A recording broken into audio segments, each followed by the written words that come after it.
Welcome back, everyone, to the end of Better Call Saul. It's been a fantastic journey and 6 glorious weeks of just making videos for you guys and just getting to break down each episode and talk about it, in detail and whatnot. I've had a blast, and we're here, and it's over, and if you're asking, and you were one of the people that clicked on the later videos that got a little bit more views, you're probably thinking, who is this man? There was never a man involved. Well, when I started it with point and shoot, I originally did it with a video, and I dropped it because I got lazy. And I figure for the finale, let's bring it full circle and put my ugly mug back on the screen. Without further ado, let's talk about the finale of Better Call Saul. Saul gone. I hope you guys like the stylistic choice to put this in black and white. So creative. There's something that I really love about the beginning of this episode, and that is the reoccurring theme of the time machine. We get a cut back to the Bagman episode in season 5 where Mike and Jimmy are just going through the desert with all of this money and almost dead, and there's this conversation brought up about if you had a time machine, what would you go back and do? And of course, Mike brings up this one answer about that kind of lines up that it might be the date that Maddie died. It kind of lines up with how old his granddaughter is if you put the math together. But then he decides that he'd rather go back to the date of when he took his first bribe. And, Jimmy is just like, oh yeah, I'd like Biff it from Back to the Future. Just go back and, invest my money and then come back and be a trillionaire, and Mike's just like, fuck you, man. We get another glorious opening where the opening can't stay consistent. It starts and then it just distorts again and it's back to a blue screen, and I miss it, but also that it's kind of like art, so I love it. We get a follow-up with Marion calling the cops on Gene, and not long after, he gets caught in a dumpster, loses all of his diamonds, and is arrested. And after sitting in a prison cell, being like, this is how they get you, he notices, hey, oh shit, Bill Oakley, he's still around, gives me some opportunity. And they pull him in for questioning, and we get a cameo from Marie, which I don't think a lot of us were thinking would happen, whatsoever. If you go and pull back anybody from the Breaking Bad universe, it'd be like, why would Marie be the one? And kind of just, makes sense, She's the one victim that never got, proper closure. Everyone else had, these loose ends that got, just tied up. And Marie is just still this victim that has nobody to answer to because Walter's dead and Jesse is gone. And, yeah. I think it's a fantastic little scene where they get to connect for the first time ever within this universe, almost 9 years after the ending of Breaking Bad. And we get to see, again, Jimmy's negotiation tactics go into play, because he's like, hey, all I need is one juror to believe me, and he spills the story and gets them to cut a deal where he's facing life plus 100 and something years and gets them to cut it down to 7, and he's making all these requests, and then finally asks for something else, and they're like, no, we're not going to do this. It's like, wait a minute, I got something about the Howard Hamlin thing. They're like, dude, we know. Kim came in last week because you told her to. And he's like, oh shit, We also get another flashback with Bryan Cranston as Walter White, just immediately slipping back into that role like it's just putting on a pair of shoes. Just, yeah, they fit.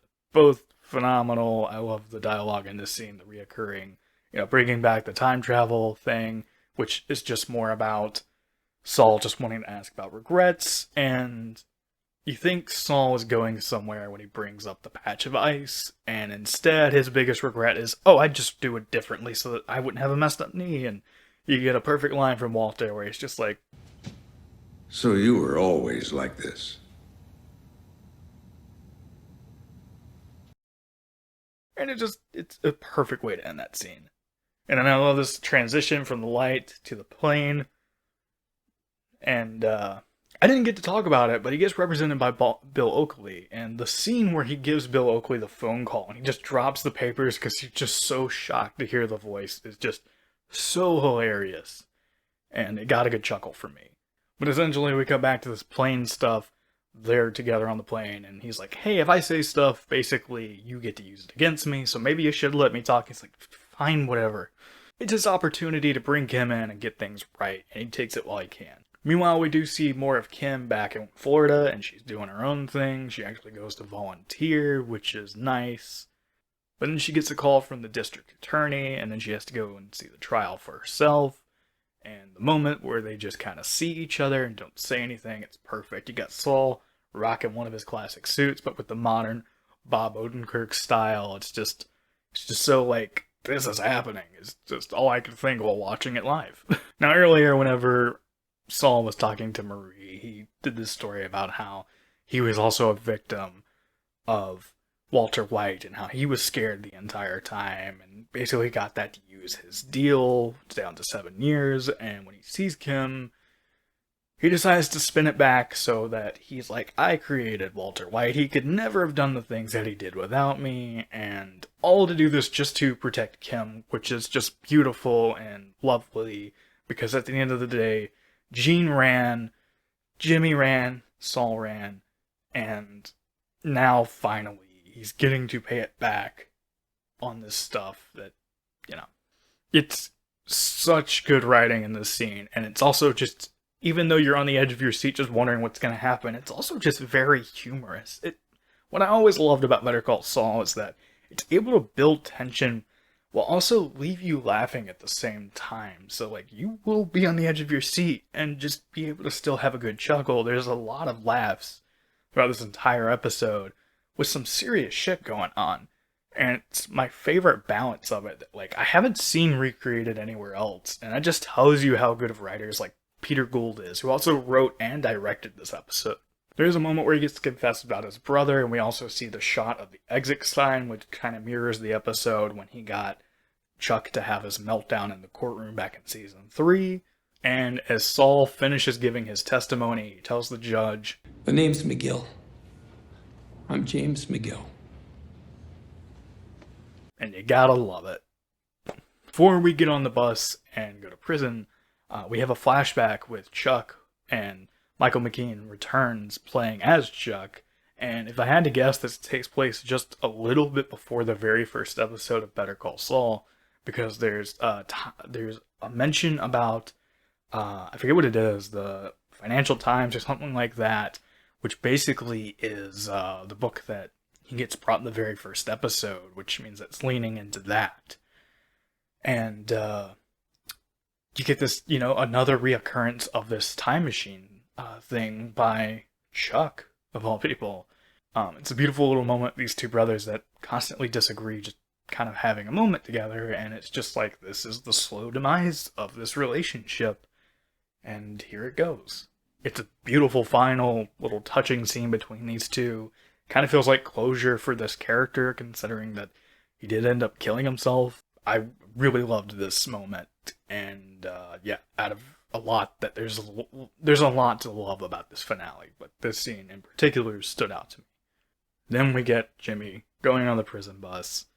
Everyone recognizes him, gets the chant going for Better Call Saul. I imagine this scene has got to be divisive, right? Like, I didn't mind it.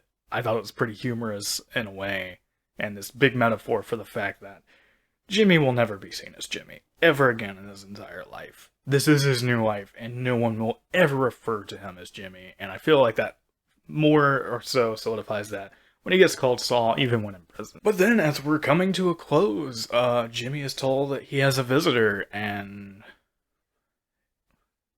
But as we come to a close, Jimmy is told that his lawyer is here to visit him, and anyone who could have guessed, it is of course Kim, but she explains that her bar license never expired, so she was able to come in and see him.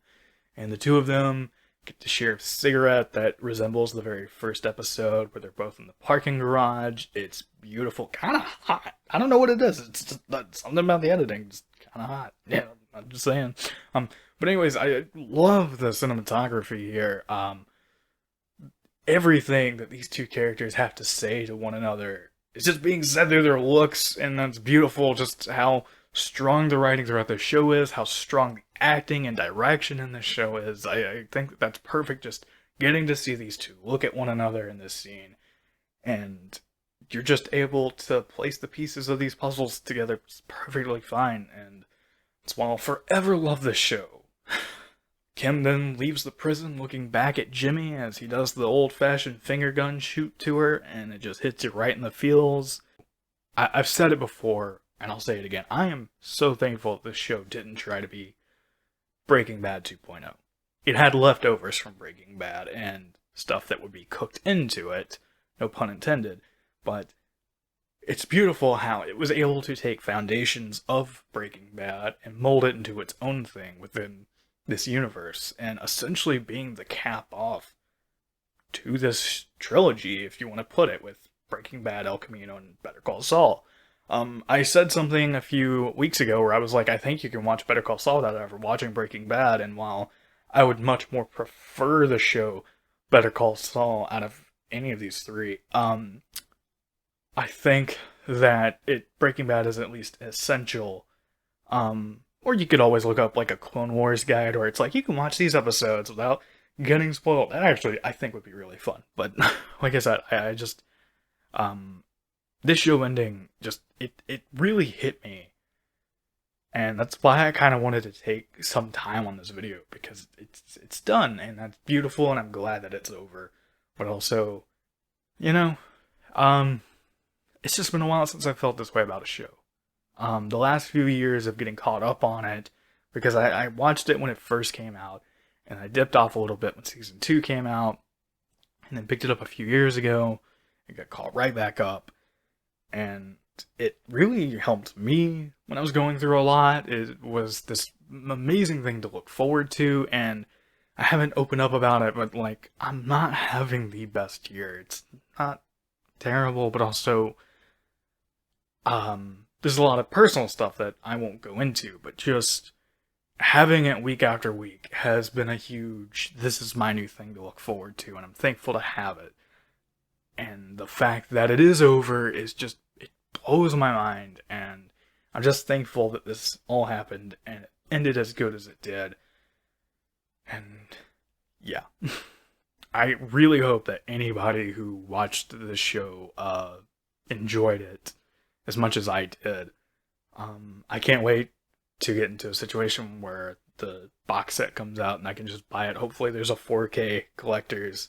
That would really please me, because I still believe in physical media when I can get my hands on it, you know.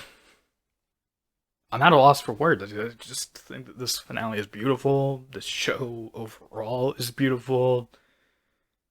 And I'm just glad that it gave me a really nice distraction these past couple of weeks with a lot just happening. And I'm gonna miss it. And, forever thankful.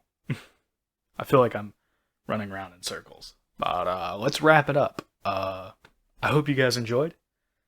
I don't know what I'm gonna be making next. I really don't. I'm glad that I'm really glad that these videos brought in new viewers and stuff. I can definitely see myself doing more Breaking Bad universe content along down the line, but I think I want to take a break, because I've binged it all these last couple of months, all of the shows and movies, and I need a good break, you know? I don't know what I'll be on next, but hey, I'll be happy to dip my toes into it, and if you'd like to join me on this journey, and you've been watching the videos, don't forget to hit that like button, subscribe. If you'd like to, I'd really appreciate it, but there's also a little bell icon that lets you know when I upload. That also helps out too. I do hope you guys have a fantastic day. Thank you for watching. Alex out.